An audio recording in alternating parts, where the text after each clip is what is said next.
Salut et bienvenue dans Toi et moi. Nous partons à Pompignac, dans les hauts coteaux de Garonne. Florian possédait un grand appartement à Bordeaux et souhaitait partir vivre à la campagne. Un retour dans les vignes accompagné d'une envie d'espace et de confort. Ah, vous avez une maison très originale. Allez, vous rentrez, vous pouvez visiter l'intérieur. Ah, quelle belle pièce. Alors effectivement, cette belle pièce, c'était un des points de départ du projet. C'était quelque chose qu'on souhaitait absolument avoir, parce qu'on quittait un appartement assez imposant et on souhaitait avoir quelque chose d'assez dans les mêmes proportions. Oui, parce que là, en fait, la maison est organisée avec votre architecte pour être dans la campagne, alors que vous êtes près d'un petit bourg quand même, mais comme si vous étiez loin de tout. Oui, exactement. Sylvain Juster a monté son agence, bien sûr Architecture, en 2014. Une agence basée à Bordeaux. Voilà donc à l'extérieur de ce beau volume monolithique. Comment as-tu conçu ton projet? Alors, la définition du projet est venue des contraintes qu'on avait liées au site. Le site vient d'une parcelle, d'une redivision parcellaire. On a récupéré 2000 m² d'une parcelle plus grande et on avait une voirie structurante qui était l'ancien chemin d'accès à la partie haute. À partir de là, on a essayé de travailler sur un séquençage pour implanter la maison. On a une forte déclivité, on a la voirie et du coup on a essayé de trouver plusieurs ambiances différentes pour arriver dans la maison et créer plusieurs ambiances d'accès. On a la première arrivée qui est le garage, ensuite une première montée vers l'entrée. On traverse la maison et une fois qu'on a traversé la maison, on arrive sur ce paysage avec la piscine et l'ensemble du terrain derrière. Et tu as pris le parti pris d'un volume très simple, très monolithique. Oui. Pourquoi? C'était une volonté d'affirmer l'encastrement dans le sol, un peu comme un rocher qui sort, un promontoire. On a une vue vers le sud qui est magnifique, donc on voulait s'élancer vers la vue. On a travaillé sur un porte-à-faux. Et vraiment pour garder aussi l'orientation est-ouest qu'on a sur les pièces à vivre, pour profiter autant du matin jusqu'au soir de l'ambiance du terrain.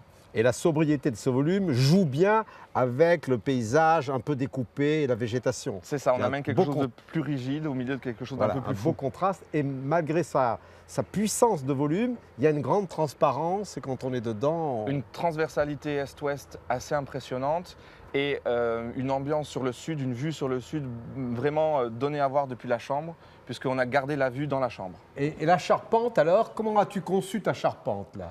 On a travaillé sur une charpente métallique pour plusieurs raisons. Déjà la légèreté par rapport aux contraintes du sol, mais aussi la volonté qu'on avait de créer de grands espaces, de grandes ouvertures. Et le meilleur moyen d'avoir de grandes ouvertures, c'était d'avoir une charpente métallique. Donc on a la charpente métallique type charpente bois. Donc tous les 60, on a des éléments verticaux. Et après, on est venu avec une enveloppe extérieure pour couper tous les ponts thermiques. Alors tout est sobre, mais il y a des éclairages partout et on voit rien. Comment ça se passe? On a traité l'ensemble de la maison par le système de domotique. Donc on a joué sur plusieurs ambiances d'éclairage, des luminaires indirects, des lumières venant des lustres, des rubans LED, et tout est géré en fait par une interface domotique. Donc depuis le smartphone, le client allume, éteint les lumières, choisit les ambiances qu'il veut créer, pièce par pièce ou sur l'intégralité de la maison. Et il peut gérer aussi son chauffage? Le chauffage est géré aussi par la domotique.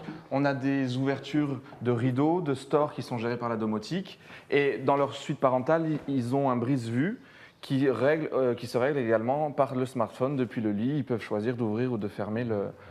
De faire le noir dans la chambre, voilà. Ou pas, ou de se protéger des rayons du soleil. Exactement. Puisqu'ils sont plein sud. Plein sud avec une baie vitrée qui fait 4 mètres de long. Ah oui, donc on avait des contraintes à gérer.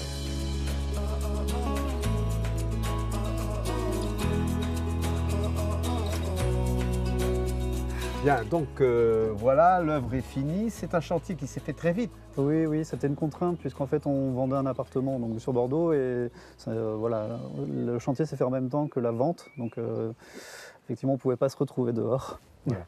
Donc le choix du chantier effectivement nous a paru assez pertinent. C'est-à-dire que c'est un chantier qui s'est déroulé sur 6 mois. Sur 6 mois. Voilà.